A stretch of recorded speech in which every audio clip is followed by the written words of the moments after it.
Gusto nila tinatawagan everyday, nagre-report sila everyday, may mga Jowa pa riders. to. Parang gano'n.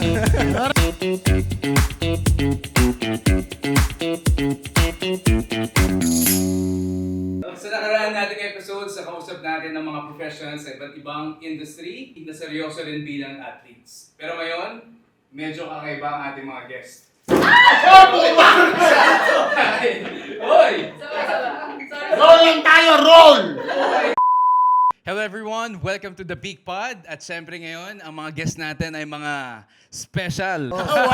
Wow! What a description, bro! So yun, sa mga nakaraan nating episodes, nakausap natin ng mga professionals sa iba't ibang industry na seryoso rin bilang athletes. Pero ngayon, medyo kakaiba, isang athlete na ang trabaho mismo ay kumarera at mag-perform. At ang isa naman, entrepreneur, media personality at endurance athlete na kailangan pagsabayan ang negosyo, trabaho, pamilya at training. Sino nagsulat ng intro? Parang ganda, ha? Parang feel ko may respeto kayo sa akin, ha? Sino sa kanila yung professional? Ako yung may pamilya. At sino yung unprofessional? Sino yung may pamilya? Wow! Ang ganda nito, ang ganda nito. So welcome, Sam and Paco. Oy, salamat. Thanks for having. Palakpakan naman kayo! Alam mo, medyo 200 tayo nandito tapos walang mapalakpak. Grabe. No, but thank you for having us sa podcast yun. Nakakatuwa naman. And si Paco, nakaka-ride ko. Exciting tong peak performance na to kasi I think kanya-kanya yan eh. Oo. Diba? It's a very personal thing para masabing you're at your peak. Kaya ang tanong, ano nga ba talaga ang ibig sabihin ng pagiging at your peak? I think we have to define muna, no? Maraming definition of terms eh. 'Di ba? Ano muna yung, like I said, peak performance, it's a very personal thing. Ano muna yung elite athlete? At saka Ano yung uh, definition para Oo. sa per individual, iba yung ibig sabihin? Correct. Ikaw magsasagot ng elite athlete ka eh. Hindi, si Paco eh. Paco is a definition of an elite athlete. Think ko for elite performance, ang definition ng peak performance yung talagang at the height of yung kung ano yung kaya mong gawin as an athlete. Holistic yung pagiging peak nung performance. Hindi lang siya yung training hard. Siyempre kasama yung recovery, yung stress level, yung pag-manage Managing ng stress, level, yung pagkain, nutrition, supplementation. Marami akong kilalang athletes na merong mga sports psychologists na kausap, environment, culture nung kung nasan ka. So, lahat yon kasama sa pagiging athlete sa peak. At the peak level. But I think everybody has their own peak level or peak performance. And alam mo yan eh. If you train hard, the question is, if you train hard, it's a guarantee that you are gonna be a champion. You're gonna win, yeah. You're gonna win. There are no guarantees. Like sa lahat naman ng things in life, walang guarantees. Like kami ni Dom, we even went through car racing, diba? Yeah, Bilog ang mundo, diba? Minsan you start at the back of the grid Yeah. and then you end up as a champion or second place. Yeah. Bilog talaga ang mundo. But the thing you can't excuse, or there's no excuse for training. No? When it comes to training, I believe in getting the right coaches. Pati yung coach, kailangan bagay sa iyo yan eh. Not every coach will also probably fit into your lifestyle, fit into how you move and where you want to go. I've changed coaches a few times also. Then aside from coaching, yun nga, nutrition comes into play, sleep comes into play. Ang question I think we all have to ask ourselves is, what is the goal? Yung muna eh. What is the goal? And then we start, we ask ourselves, yun nga, nanalo ka ba? Depende sa goal. Hindi naman tayo pare-pareho ng goal eh. Yes, oo. Sa tingin ko nga dun sa kanina, syempre, yung mga nakapanood kay Sam ngayon, kilala siya sa mga hosting niya and mga shows. Pero si Sam kasi si Dom, before, matagal na silang kakilala. Racing, endurance sports, baka hindi na nila nakita yung side nyo nun before sa ngayon. Hindi, kasi 'di ba? Minsan kasi naku-cut off tayo na tuloy-tuloy na natin ginagawa yung bago. Yes, of course. Or yun yung opportunity for this year. And dun sa peak performance, baka dun marirelate na nag-iba yung goal. Yung Correct. tulad ng binabanggit mo. And then, And lahat naman, I think, in all aspects of life, may peak performance eh. Yeah. Diba? Being let's say, a host, at that time, I think my last triathlon was an Ironman 70.3 in Cebu, which was 2018. Oh, tingnan nyo. Alam nyo ba, nag-Ironman si Sam? Oh, Hindi pa ako pinapanganak nun.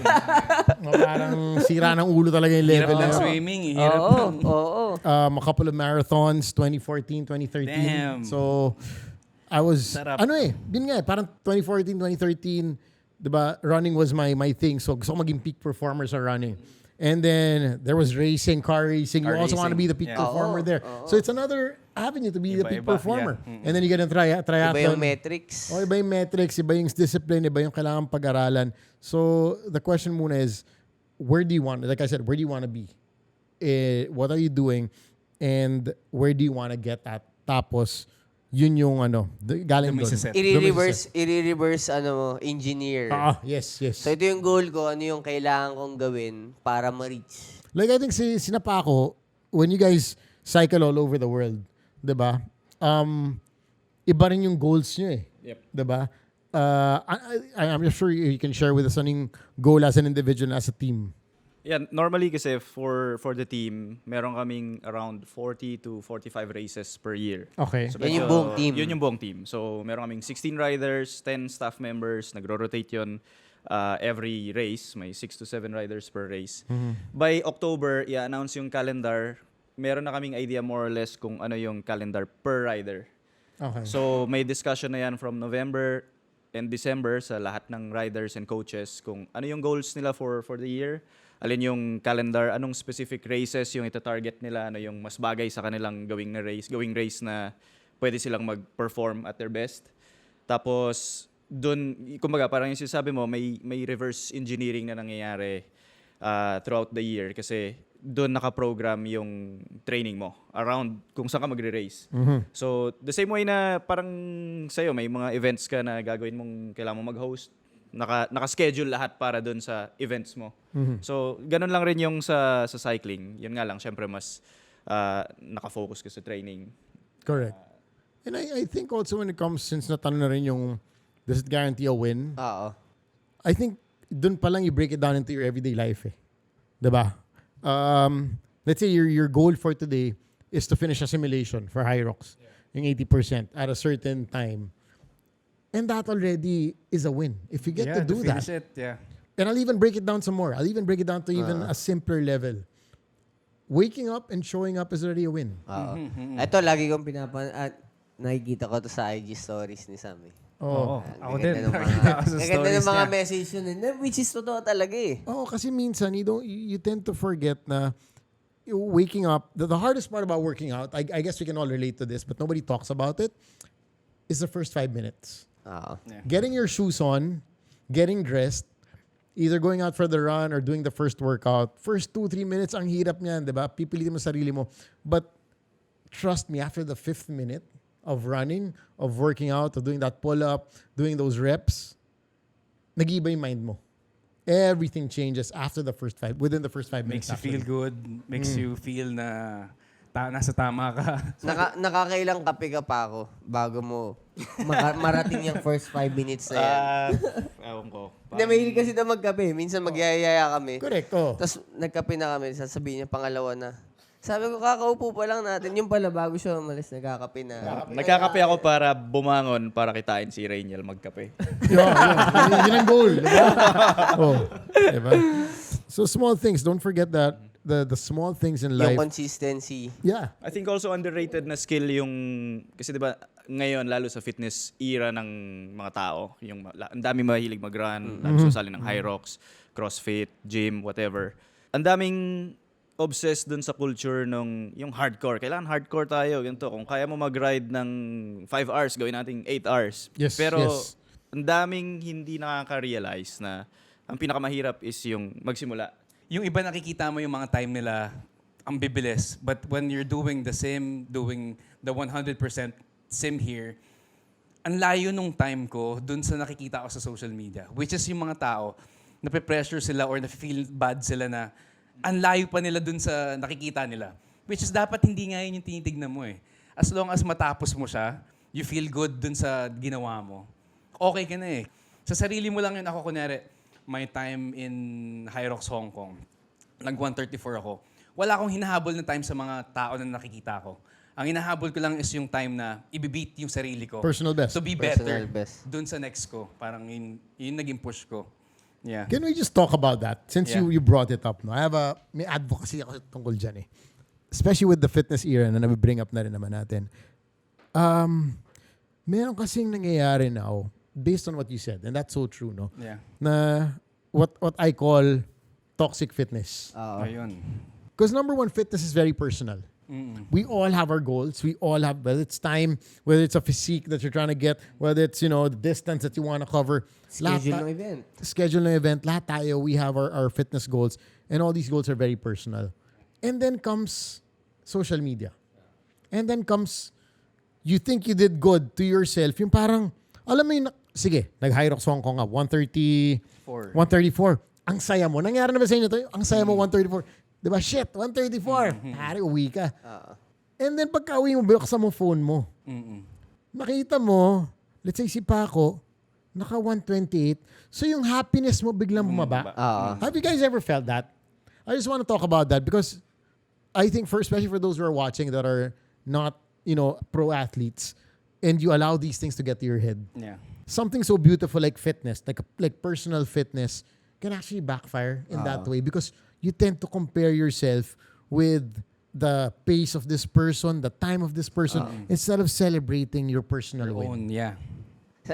Sa tingin ko yung Strava era nga yan. Di ba? Yung Could be. I mean, nakikita ko kasi yung mga training nila Dom ngayon. May group chat kami yung nag-prepare para sa Bangkok. Nakikita ko yung mga interval time nila sa 1 kilometer, 800 meters. Sabi ko, nasa force yung pace nila. Sabi ko, tapos parang may mga ibang kaibigan dun sa group chat na parang nape-pressure silang hindi mag-4 or parang na-injured sila at 4. Sabi ko, Yun, bago eksakto. ako umabot at 4, parang 4 years na akong tumatakbo. Exactly. Zone 2. Oo. Exactly. Parang You don't know unheard the of yung history eh. 4. Oo. Yeah. So, pagka may mga nakikita ko, ngayon na nasa 4 ka agad, kaka-start pa lang nila, first year of running. Sabi ko, I mean, Are we kailangan doing- i-celebrate yan, di Correct, ba? correct. But are you doing it for show? Oo. Are you pushing yourself because there's such thing as overtraining? And you can talk to any coach and that's where injuries really happen. Oo. Yes. Diba? But if you are really prepared for it, you're pushing yourself, then well and good. That's okay, yeah. That's okay. But if you are just trying to perform, you're in that performative phase na gusto mo lang So show it to other people. maka-4 para pakita mo na 4 ka rin compared to a guy who has been training for 5 years, diba? Running for 5 years, kaya ang pace niya 4 or 5, then you're actually doing it wrong. Ayun lang din yung ayaw ko palagi na, people tend to compare yung mga meron sila dun sa nakikita nila online also. Sometimes parang okay to inspire people, that you're getting this time and all, that you're performing at this peak.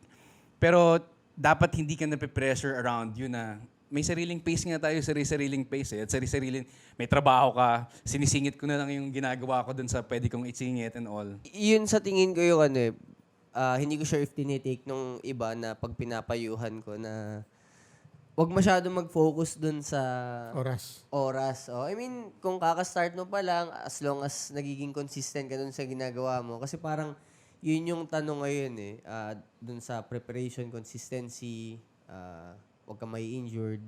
Yun ang And number aabot one. ka ba dun sa Yun ang number one, sa huwag ka ma-injure. pinagpepe-preparean mo. event. Ako nga yung kay Coach Gab sa sa coach ko ngayon. Yung habang ginagawa namin yung preparation para sa Hyrox Hong Kong.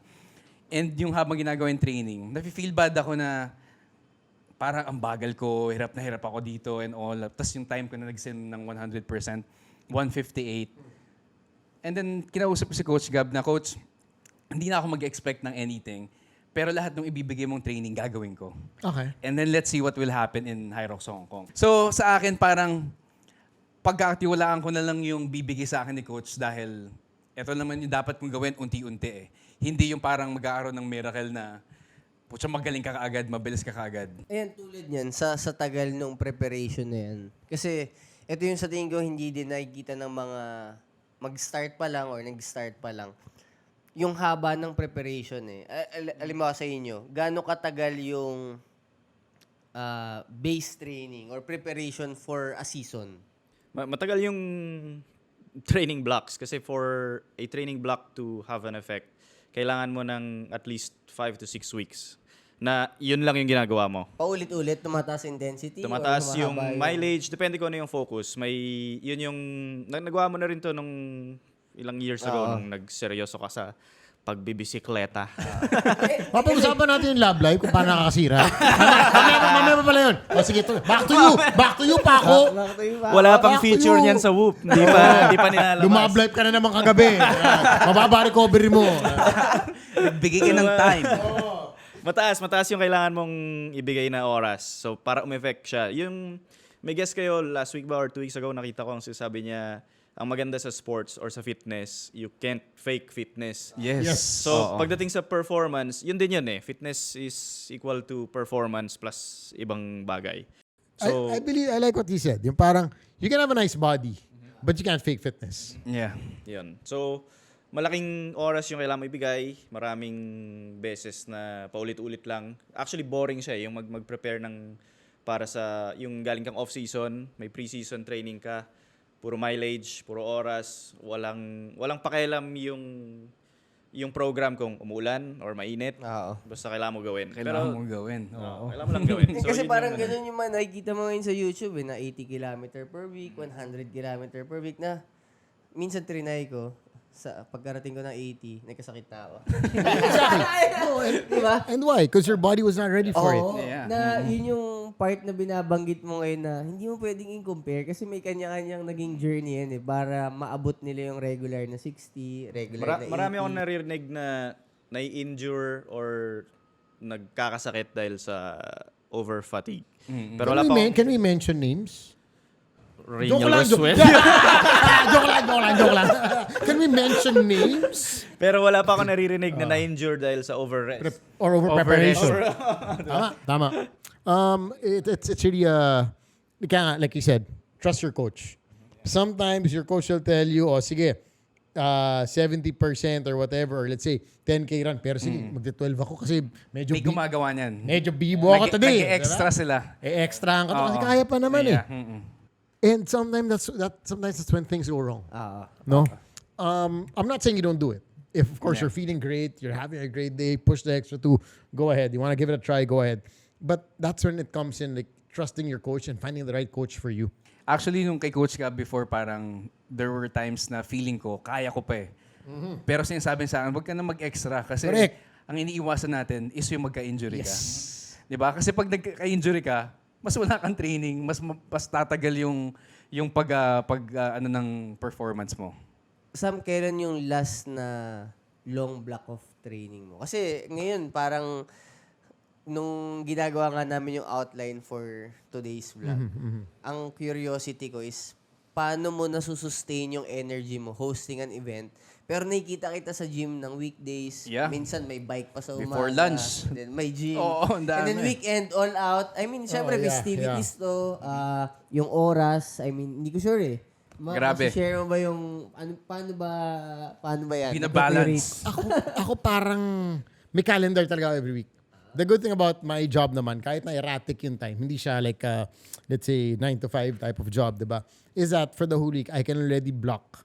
Okay, puyat ako ng Sunday. I'll probably end midnight or 1 a.m. So, huwag mo na i-push yung Tuesday morning kung ganun. Kung let's say Monday pagod ka, huwag mo na push yung Tuesday. But, I schedule my workouts 5 times a week. So, 5 times a week. So I plot them carefully. Kung alin din yung yun nga, distance or strength and training. And let's say if it's a distance, yeah, I have to do like a 18 kilometer, 20 kilometer run. Hindi na ako nagpipili na ako na may event ako sa gabi. Kasi malaman, tulala na ako nun. Tulala. Natutuwa ako tsaka natatawa ako. Kunyari, one time you posted, you guys were out of town and then may trabaho ka doon. And then the morning, naya ka tumakbo ni Esa and all. Tapos ang layo ng tinatakbo nyo. So, di ba? Para maisingit mo pa doon at kayanin. Ibang klase. Ang galing. Kasi, thank you. Kasi, like si Esa, let's say, I think we were in Batangas. Sabi niya, sige, pakuha naman ako ng video. One thing I love about running out of town, let's say, when Batangas, whatever, kung mga lugar na pupunta, mga probinsya, Pangasinan, mga ganyan, is that you don't know what you're gonna get. Yeah. Enjoy ako Uphill, sa ganun eh. Enjoy ako sa ganun eh. Yeah. Parang, Doon ako na-excite sa mga ganong klaseng ano. Yung parang tara, takbo tayo, cycle tayo. Yung ruta iba. Pero, medyo bulagaan ang ruta. Surprise. Kasi you can always turn around naman eh. On the brighter side, you can always turn around. It's not like it's a race, diba? Pero you can turn around, pero yung asawa mo, Okay na yun. hahabol ka rin eh. no? Pare. Tawagan mo lang ako. And yun nga, push till you can. Yeah. Nobody's telling you also to get injured. Yes. Diba? Iwas tayo doon. To push beyond your, alam mo naman yung, Alam mo yung limit mo. Alam mo yung limit mo. Although, the downside, and I'm sure you can attest to this, Paco, is that our minds will always be more powerful than our bodies. There will be days, and this is going back to what you said earlier, bakit may araw na, kaya ko pa, tapos sabihin ko sa coach ko, kaya ko pa eh. Kaya pa. Pero sabihin niya hindi. Slow it down because Puro sa akin tumatama yung mga yan. ganun talaga. Diba? Nag 100% sim na naman to. They always say, listen to your body. Diba? But when your mind talks, para sa love yan eh. Diba? Pag yung nagsalita na yung utak mo, pare mo override, tsaka yung heart mo, override yung ano mo eh. Override eh. Paco? Pabot ng Beroka dyan. May tama kami. Hindi kasi, bago natin idala kay Paco, yung mga out of town, yung professional cyclist ba nakakapag out of town? Kasi syempre, pag may program ka, binanggit maaga. mo kanina, kung 4 months yung build, 3 months yung build, hindi mo afford na may zero kang travel. Madalas naman kami mag-out of town, pero To cycle. para sa bike. To cycle, So, actually, mas okay I kung... mean, bakasyon pala na out of Bakasyon, town. kasama mo pa rin yung bike. Like, last year, holidays kami ng family sa Spain. Tapos, kaya lang naging Spain dahil sabi ko, kailangan ko mag-bike. Dahil ba maganda mga daan doon? Maganda mga daan. So, dala mo yung bike perfect. mo dun? Dala ko yung bike. Nagkaroon ako ng magandang training block doon kahit kasama ko yung pamilya. So, sa gabi lang kami nakikita. Yun eh, yun gusto ko tanong eh. So, gabi Bahala lang sila. Yun ang Bahala isa-set sila mo eh, no? mag-tour sila mama, mag-ikot sila kung saan man. Tapos magkikita lang kami sa hapon, gabi. Tapos yun. But you're a pro athlete, so it's part of the job eh. Yep. Yeah. Diba? You're getting paid for that. Yep. Dito tulad natin, like, we're not technically getting paid to perform, but it's I think for us, ito yung challenge Pero natin sa actually, I sarili think natin. yung fitness industry ngayon nasa magandang lugar siya in such a way na madadala ka niya sa mga magagandang lugar. Correct. So Yeah. like sila Dom, pati si Rainiel magbabangkok next Ayun week. nga eh. That's why I like also High Rocks is you can choose kung saan mo gusto pumunta, saan mo gusto mag-race. And it's all over the world. And ayun nga, parang ako mahilig ako mag-travel at the same time. So yung preparation going there, tapos pagdating mo doon, pwede ka nang pumunta or magbakasyon na. Isabay mo na, Sasabay diba? mo na, Tuhog. isang gastusan. Oo. At the same time, healthy ka na. Di ba? Hindi ka masyadong magpupuyat. Correct. Kanina binanggit ni Sam yung we're not getting paid to perform. Pero, naalala ko kasi ito sa post Unless mo. si Paco ha, kahit tayong tatlo. Tayong tatlo. Lagi ko nakikita yung story ni Sam, parang binabanggit niya na kaya siya nagtitrain is to handle pa yung work. Yeah. I mean, parang Correct. It's kaya part mo of gusto it. mas magkaroon ng healthy body, kaya mo to ginagawa tong fitness na to para mas magawa mo. makapag-handle ka pa Yeah. ng workload, Correct. sunod-sunod na schedule. So, parang paid to perform ka din. Well, hindi. Sa akin, kailangan eh. Like, yun nga, minsan may, like, there was nga a week na may, from Bali, next event was in Spain. After 2 days, fly back to Hong Kong. So talagang, to be able to handle that much load also and pagkapagod on your body.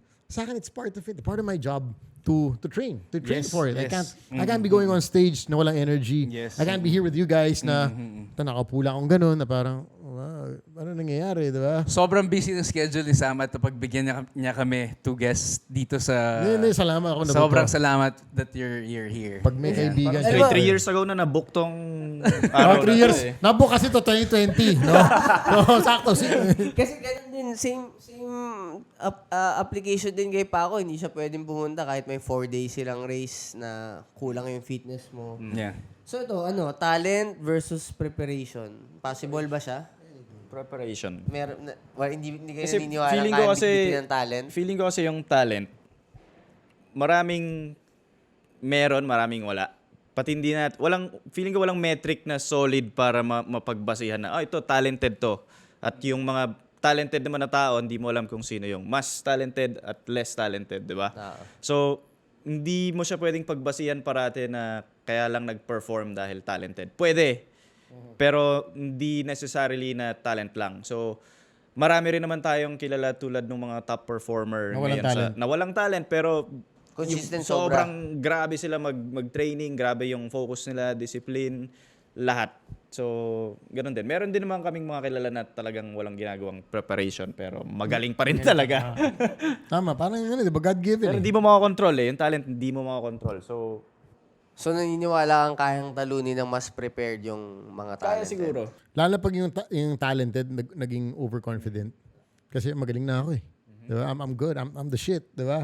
Eh, itong kalaban mo po siya, let's say, 5 years na pala nagtitrain for something. Yeah. 'Di ba? Tapos ikaw, you're basing your preparation, well, ako pinakamagaling dito eh. Buti na lang ako hindi talented pero overconfident. Yan ang tayo. So train smarter, not harder. Yan ang gandang tanong niya, no? Yung train smarter. Kasi medyo bobo talaga ako. Ikaw Maraming yung mga tangent line, ganyan, program. Yan na ba yung train smart? Train smart. Like for you, I think you'll be able to answer this as, No, I think kasi as a pag pro yung cyclist. yun yung sinasabi ko parati sa mga nakikita kong mga nagsisimula pa lang mag-bike or mag-run or pumasok sa fitness or magsimulang mag-exercise. Mas grabe yung technology at yung information na accessible ngayon kesa 5 years ago or 10 years ago. So mas madaling mag-train actually ng smarter.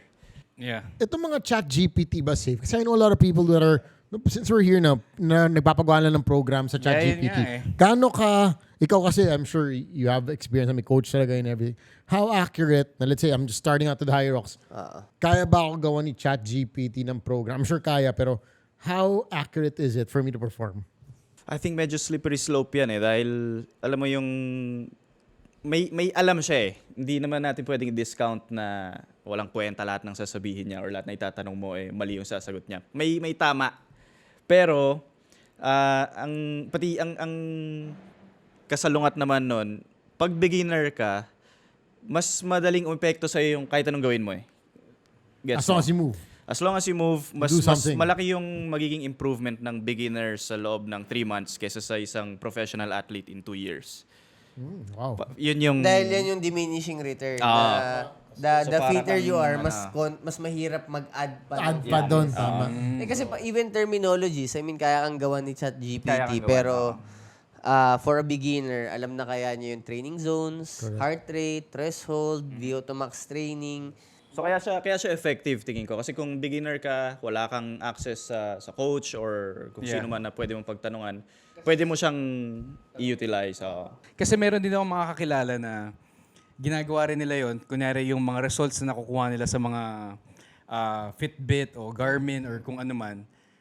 Ina-upload din nila Yes, kay pwede. ChatGPT. Tapos ina-analyze din niya kung Correct. okay, dapat ganito. Kaso babasahin mo, ano nga ba yung aerobic tsaka anaerobic?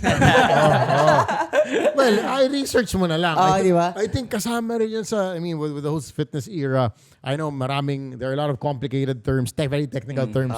Yeah. But the nice thing about it is you can actually research. You can find out what they are. Yeah. Garmin pa lang, you can actually explain ng Diba? level. Yeah. Yung mga Whoop, di ba? sa tingin ko nga kaya din nagbo-boom lalo yung fitness kasi yung curiosity ng tao. Dati kasi tatakbo ko. Yun, hanggang doon lang eh. Correct. I mean, minsan nga walang kilometer before eh. Basta tumakbo ka lang around the area or sa 30 park. minutes. 1 Ngayon, hour. sa sobrang nagiging technical ng tao, yung curiosity nila, parang sila na talaga yung athlete na dati nanonood tayo ng highlight ng basketball. Alamin mo kung ilan assist, ilang rebound. Pero ngayon, mas conscious ka na ilan yung rebound ko or ilan yung kilometer ko. Zone 2 ba ako tumakbo ngayon? Nag-threshold training ba ako? Naging personalized lahat. Correct. Sa grabe yung information sa Yes. social media din. 'Di ba parang ang dami ng coach na nagbibigay din ng mga ng mga ideas nila or yung mga ginagawa nilang programs for everyone that can fit also to beginners or may mga intermediate. Shit, teka lang. Since napag-usapan mo na yan, gusto ko na rin tanong to.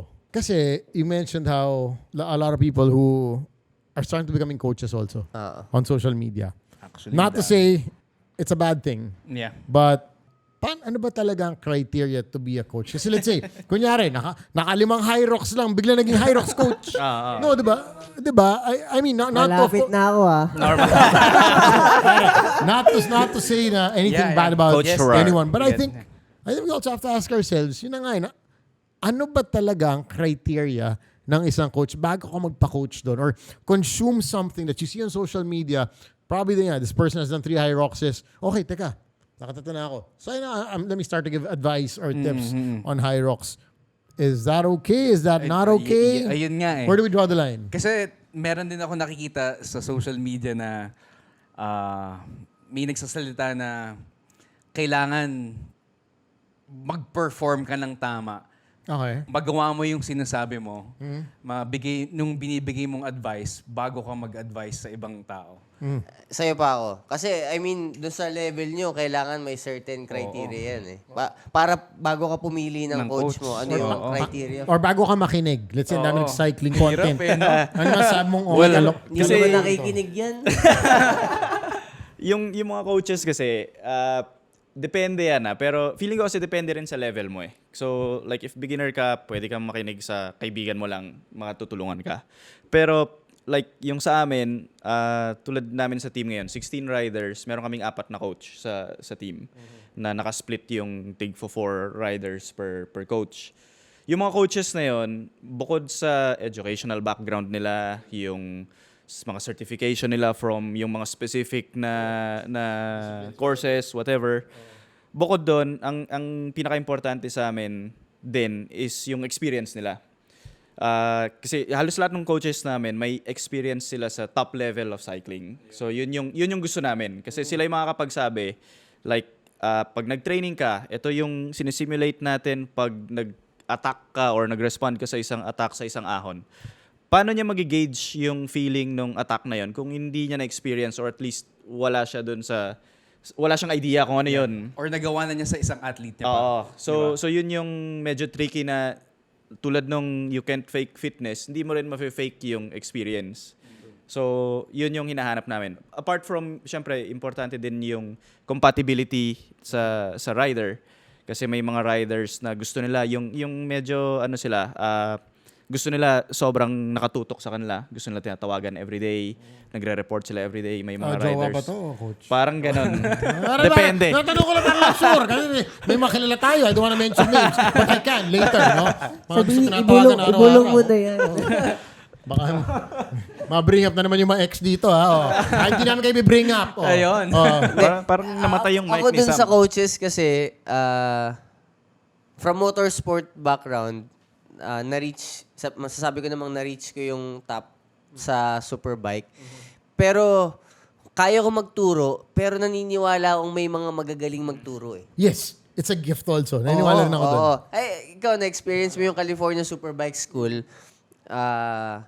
Makikinig ako sa kanila dahil dun sa insights na meron sila or napapansin nila ako. Kasi parang sa tennis din siguro or ibang sport na hindi mo pwedeng sabihin na mas magaling sa'yo yung coach. Kasi, alam mo, tennis world number 1 ka. Wala ka bang coach?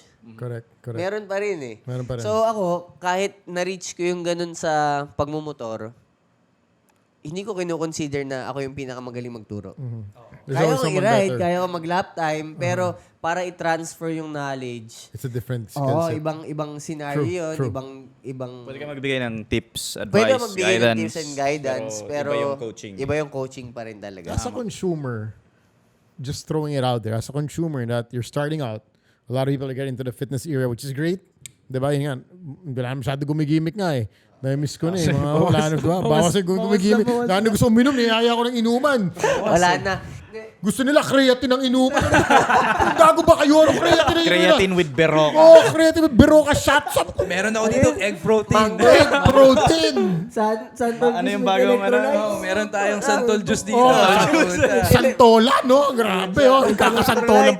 Diba? Oh, ininom pa Sa tingin ko talaga. yun yung pinagkaiba. Dahil dun sa mga fitness tracker, sa tingin ko malaking factor din yun eh. Na, You're more aware. oh, before kasi parang hindi maganda gising ko. Hanggang dun lang eh. Di ba? Hindi maganda yung gising ko. Rinigaluhan ako ng kaibigan ko nito. Tapos sinama nila ako dun sa group So, nila. patay ka, boy. Oh. Doon, yung kailan ko, parang ilang days ko palang suot eh. Tapos, This is a new device. New Yeah, bagong whoop. Bago lang whoop. Tapos, minomonitor nila ako dun sa Kung whoop totoo na hindi parang- umiinom. Buti nga ikaw, kaibigan mo nagbigay sa'yo. Nagbigay sa akin asawa ko. Seryoso to, Gagi. Seryoso. Christmas gift to sa akin to. Kung nanonood siya ngayon, alam niya yan. Christmas gift siya. Oh my God, kabado ako. Kala ko may GPS. Bakit nag-i-spike yung heart Oo. rate? Anong ginagawa Oo, mo? Ba't medyo spumike tayo kagabi? Ba't parang stress ka? Oo, sino kasama, bakit stressed ka? Sa bagay. Diba? Sa bagay, I mean, malaking factor din yung mga tracker. Wearables or whatever, yeah. Minsan naasar ako na bakit ikaw yung pinakamahinang walang ginawa today? Or bakit yung strain mo ang baba? O, Anong ba't ginawa yun mo? hindi ka natulog? Ayun, ba't di ka na to? Ba't ang baba ng recovery mo? Oo. Malaking factor yan sa tingin ko makaka-affect. Oo naman. But yun nga, like, going back to finding a coach, where should you get information then? Diba? Should you just take in everything you see on the internet, anything you see on Instagram, especially for those who are starting out? Ako yung kagaya pa rin ng binanggit mo, goal. Target goal, target event, and then reverse engineer. Kasi tulad ko, 2 weeks to go. Pero nasagad ko yata yung training. So, Nag-backfire ba? Nag-backfire, pero kahit pinilit ko ng isakto, hindi pa rin eh. What if pa yung hindi mo paplanuhin yung going to the event na overtraining ka pala or kulang yung training mo? And I think, for those who haven't experienced this, one of the most frustrating things for any beginner, any pro athlete, anyone, if you're entering your fitness era, is to be injured. Grabe, could be the most frustrating thing that can happen to you. I remember a full marathon I was running, 2014. I think it was a Milo marathon. At that time, I did not know about SNC or strength and conditioning. No. Ang alam ko lang, takbo, Mileage takbo, lang. mileage, hanggang kakayanin mo yan. So here I am running. And at 38 kilometers, I still remember this. Nasa may kami nun, tapat ng Heritage Hotel, yung sa may flyover na nung EDSA. Oo. Papabalik na mo, para kita ko na yung globe. Nandun na yung globe. Lapit na to. Haris, sumipa yung ITB ko sa right. ITBS. It was so painful that I could not even put weight on it. Oh, I had no. 70 kilometers to go. Yung oras ko sobrang ganda. Umuulan pa no, I remember that. And I was literally crying under the Roas Boulevard flyover. Kasi sabi ko, shit, how can this happen? 7 kilometers away from the finish line. You trained months and months for this race. And grabe, it was so heartbreaking. So I don't want anybody to go through anything like that. So for me, the preparation is very, very important. And that's a personal race. Parang wala kang kalaban kundi sarili mo eh. Diba? But then that's when you learn your lessons. That's when you realize how important muscles are. It's not just about cardio, strengthening your muscles, depending on what sport you want to enter. All these things matter. Although I had to learn the hard way. Diba? Kailangan nga ba talaga ng coach or okay ka na dun sa mga nakikita mo sa social media? Hindi. Ako, even sa tingin ko, same kami ng insight ni Paco sa coach na malaking factor eh. Yeah. Lalo sa kanya na yung binanggit ni Sam kanina na personal yung race. Ibang-iba na magko-compete ka professionally. Kasi tulad, ako naman, yung perspective ko, parang kahit first time makita yung lap time, pag dumayo ka ng race, nakita mo 1 minute 50 yung ginagawa that day. No choice ka eh. It's either makakasabay ka dun sa 1 minute 50 or wala. Ego rin kasi, aminin natin. May ego factor tayo eh. And alam mo, kailan pa ako na may pupuntahan silang race, tapos may world tour na team na parang, ang comparison ko nga lagi sa mga nakakwentuhan ko, yung hindi nanonood masyado ng cycling, isipin mo, punta ka ng basketball game, nandun yung Lakers. Tapos inter-barangay. So, ganun kalayo minsan yung layo. PBA level ka, pero pupunta ka all-star ng Western or Eastern yung kalaban mo. I mean, ganun kalayo eh. Nag-gauge ka agad nila alam mo, UAE, pag lumaro sa mga events nyo, ganong kahirap yung race? Mas mahirap, syempre. Kasi alam mo, 80-kilometer race. Tapos, hindi, nandyan sila Lebron, sila Del Toro, or I mean, yun yung comparison eh. Na yun yung magde-drive ng race. Instead na tatakbuhin mo yung pace mo. Sa kanila, hindi eh. Na-pressure. Hahabulin mo yung pace nung nandun sa harap to compete. I think yun yung pagkakaiba pagdating dun sa professional level na yun nga, kailangan mo talagang mag-perform dun sa kung ano yung minimum na kailangan mo i-perform sa level na yun. Hindi kaya ng ChatGPT, coach. Hindi yan. hindi kaya ng ChatGPT yun. Kay ChatGPT nga, conservative. Actually, nagpagawa ko dati ng program kay ChatGPT. Conservative siya gumawa. In fairness, conservative siya gumawa. Na wag ma-injured yung athlete or... Na hindi ma-injure. Tapos sasabihin talaga niya na, okay, if you do this, you might overtrain, ganyan. So in fairness, pang-experiment na, na-appreciate ko naman na may ganun siya. Yung coaches ba or kayo ba pagka nag-expect ba kayo sa coach na mabibigyan din kayo ng nutritional insights like ano yung kailangan kong supplements or ano ba yung kailangan kong ma-achieve na resting heart rate pag nagre-recover ako? May mga ganun ba? Nag-expect ba kayo ng ganun sa coach? Kasi I'm sure magiging malaking factor yan eh. Sa akin, it depends siguro what I'm preparing for. If I'm preparing for a major race, then I think all these things would matter to me already. No? If I'm starting out, let's say I want to just try high rocks just for the kicks of trying high rocks, siguro hindi ko masyado. Parang I just want to learn the movements, get the technique, diba? Before I used to it. bago tayo manggigil. Diba? So, siguro yun mo. Depends really on on your goal. You have to go back to the goal eh. I'm already at my, my peak and I want to, go even higher. Then you start looking at these things. Heart rate. You look at your resting heart Iniisa-isa mo rate. na Your kung saan VO2 ka mas max. bibilis, mas gagaling. Correct. May nagtatanong sa YouTube, ano daw mga resting heart rate natin? Willing ba kayong Pag i-share? in love? Wala akong... pag in love, Resting heart grabe. rate pag in love, oh. Ang dalawan to. Kaya nga, iba kayo makagalaw, ha? Oh. 44 yung resting heart rate. 49. 49. 49. Ikaw?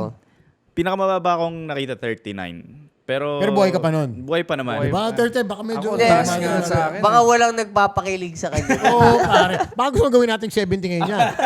Eh, pasok! Sa'yo, 57 nga ako 57. Oo. May nagpapakilig sa puyat, akin. yan. Yun yung lamang. Baka kaya. Yun yung lamang. May mga nagtatanong kasi yung resting heart rate, yung mga daily vitamins na even kaya nilang itanong sa Google or sa ChatGPT or sa AI, talagang malaking factor din na ano man tinitake yung vitamins. Gusto pa rin nila ng feedback from totoong tao eh. Or sa tingin ko, gusto nila, mas komportable sila na nagtatanong sa tao. I am one guy na, I guess si Paco would be a better gauge for this since mas pro level siya. No? I'm one guy na bigyan mo, hindi rin ako masyado mapili sa brand, bigyan mo ka ng whey protein, parit okay na sa akin yan. Unless there's something that happens to me na medyo nag-allergy or some Ako na inflammation. may problem ako sa sa whey protein. So pag nag-take ako nung regular na whey, nag-flare up yung may gout kasi ako. Okay. So may na-try ako na bago, Na brand? yung egg protein. Okay. Walang flare up or walang anything na So okay siya sa akin.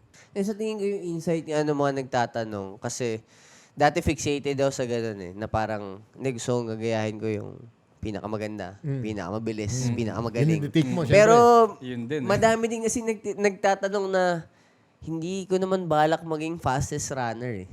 Ano ba yung tinitake ng isang kasing busy mo na hindi rin yun yung ginagawa daily? Na I think yung basic lang na sagot dyan, yung parang sisimulan mo dun sa foundation eh. Ano yung mga vitamins or supplements? ano yung minimum na hindi na Para hindi ka magkasakit, hindi ka tamaan ng kung anumang virus, medyo ma-boost yung immunity system mo. Dahil pag nagiging mas fit ka kasi, wabagsak yung immunity. True. So kailangan mong baliktad saluhin. yung Baliktad. section yan eh. So kailangan mong saluhin ng vitamins, Ganun kailangan mong pala saluhin yun. ng supplements. Marami namang iba't iba dyan na impormasyon. So, So vitamin C minimum yan. vitamin C, D3. Bago matulog. K12. Nagmamagnesium din ba kayo? B. K12 ba yun? B3? Ewan ko. B12. K12. K12, K12. Ano K12? Senior high. Scam to! Scam! Sina-scam tayo dito! Ano? Vitamin K12? Creatinine. Parang depend, parang Creatinine. papuntang depend. Kaya nga eh. Keratin? Nakita ko yung Glutathione. 4 months keratin siya. Iba tinungga eh. Ang haba ng buhok. Umama yun. Keratin.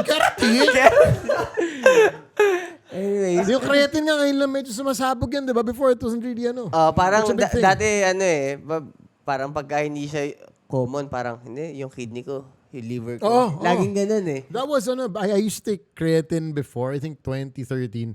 Tapos lahat ng tao, masama sa liver yan. So I stopped. Kasi syempre, wala pa naman. Ganun ka anon sa information. Tapos may loading pa nun, di ba? Kasi my goal at that time was to lift heavier.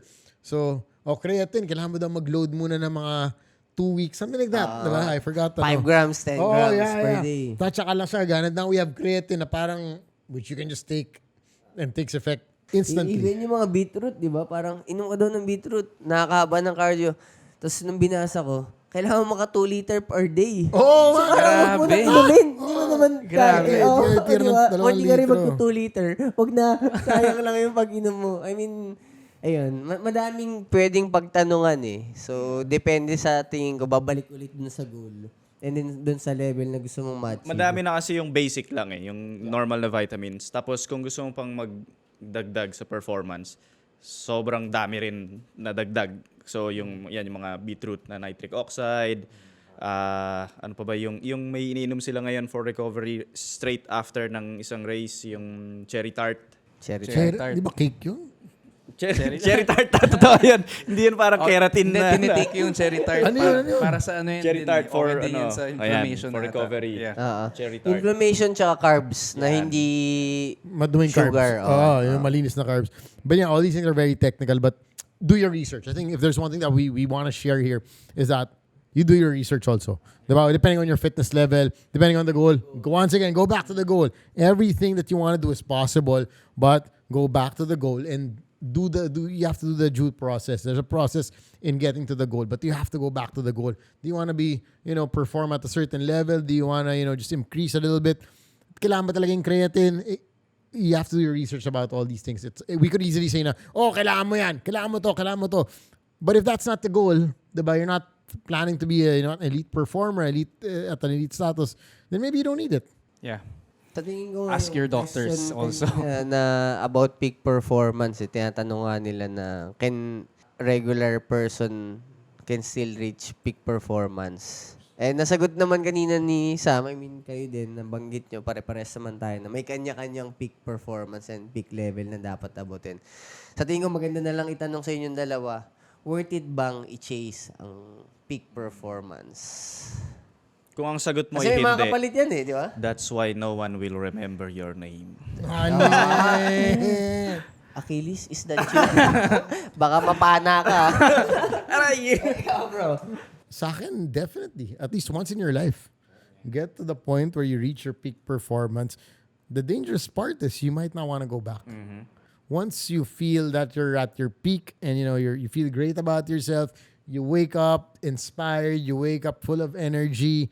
Like si Dom has stopped drinking also and you feel the difference, diba? And it's life-changing. You might not want to go back because the dopamine is replaced already by your peak performance, by you being able to do so much, clarity of mind, being well rested, all these things come into play and you feel great about yourself.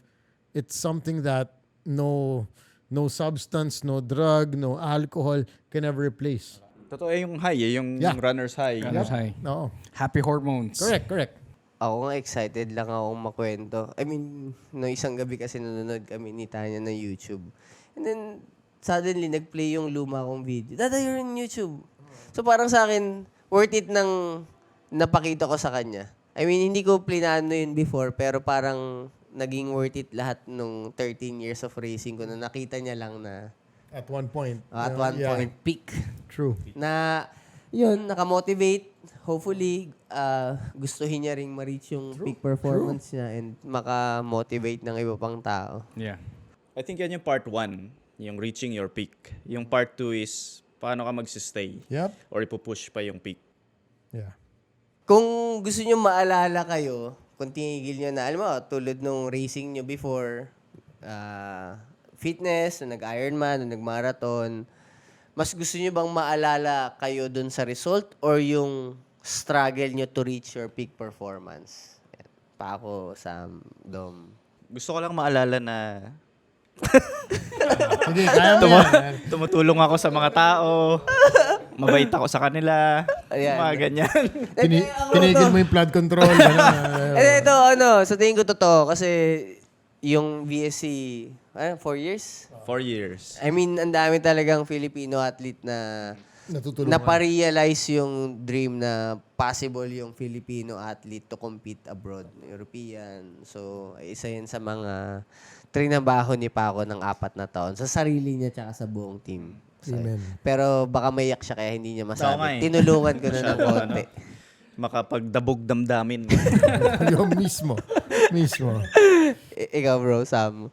Hindi ko alam kasi I think minsan the process, the journey is very personal. So not everybody will see the journey. Not everybody will see how much you train for something, how much time, blood, sweat, effort you put into, getting to be a motorbike champion, being, VSC competitor champion as well, being able to do high rocks abroad. You'd post a little bit of it, but nobody really knows the emotions you go through, the days you have to push yourself to the gym, even when you don't feel like it, days you have to get up when you're so tired. Struggling your The struggle. Only a few people know about that. People will see the results. So inevitably makikita yan. Do you want to be remembered for the results? Maybe yes, but if they can get a peek into what it took to get there, I think that would be amazing. That would be a beautiful thing. Yeah. Because nobody knows the struggles that people go through to get to where they're at. But if they had a chance to do so, I think that'll inspire them. Siguro sa akin parang ganun din na ang sarap to inspire people, na to be better for themselves and na hindi ganun kadali na makuha yung mga bagay na ganung klase. Pero once magawa mo siya, ang sarap sa feeling at sarap din i-share siya sa mga tao na gustong magsimula at nagkaka-struggle how to start it or while doing it to inspire people. Sa akin, siguro ganun din, pero mas, hindi ko, parang selfish. Kasi hindi ko naman kasi ni-expect na makaka-motivate ako and makaka-inspire ng others. Talagang medyo, sabi ko nga kakaiba yung pagiging athlete na, sa tingin ko, narcissistic madaming athlete. Kasi, part siya na sobrang focus mo dun sa craft na no choice na kundi manalo ka dun sa competition. Na ngayon, natutuwa ako kasi ang pinaka nakakita naman ng process is yung family ko and friends ko. Na ngayon, namamotivate ko sila, yung mom ko, yung dad ko, very active ngayon. Nag-running, Friends ko, na-inspire ko silang mag-sports or magkaroon ng structured training. Sa tingin ko, dun pa lang bawi na ako. Fulfill na ako. Napanulunan ko yung gusto kong i-achieve and then ngayon, na-share ko dun sa mga malalapit sa akin. So, yan. I think, if you can inspire one person, at least may na-inspire kahit isang tao to live a healthier life, to change their life, I think that's already a legacy in itself. And I think nga din parang, kumbaga, yung sa trabaho din natin, kanya sa social media also, people are seeing na, okay siya, nagagawa niya to and all, pero hindi nila nakikita na nahirapan ka din sa ginawa mo para makamit yung mga... New normal. New normal. Diba? Yeah. Yung fitness kasi new normal na. Before, parang, ang normal, wasak ka ng weekend. Oh, Yeah. Ngayon, dati niloko ka pa na, di ikaw na hindi umiinom, gaganunin ka pa. Di ikaw na hindi umiinom, gaganunin ka pa. Gusto Diba? mo papunta sa parang better. Yun na pag-usapan sa last episodes na may nag-guest tayo na hindi mo nga pwedeng dayain yung fitness. Like in social media, I think, meron gumagawa siguro, dayain nila na fit sila, nakagawa nila to. Pero in long term, makikita ng tao na hindi mo pwedeng dayain eh. So, ayun. And you can't cheat yourself. Yes, You can probably edit a video, make it Hindi. look nice, but Yeah. you can't cheat yourself. Yeah. Alam mo yan. Yes. You know it to yourself. Mm-mm. Dagdagan mo naman pa ako yung shinare mo. Is it the process or the result? Hindi ko kasi ma-expect na matatandaan ako ng mga tao eh. Dahil simpleng tao lang naman ako. Sasaktan ko to. Hanapin ko na saktan to.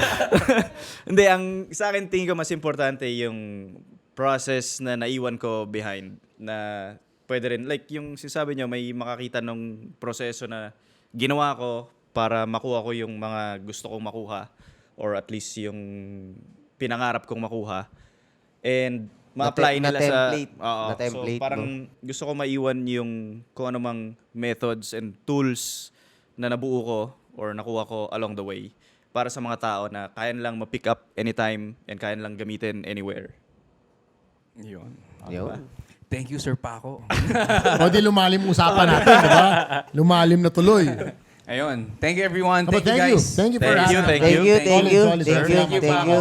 Thank Salamat you, sa thank mga you. na-share nyo. At marami tayong may inspire ng mga tao at mga gusto mag-start. Abutin din ang kanilang ng peak mga performance. PP. Abutin nyo PP. Peak performance, baby. Thank you! Reach Thank for you. that PP. Thank you! Thank you!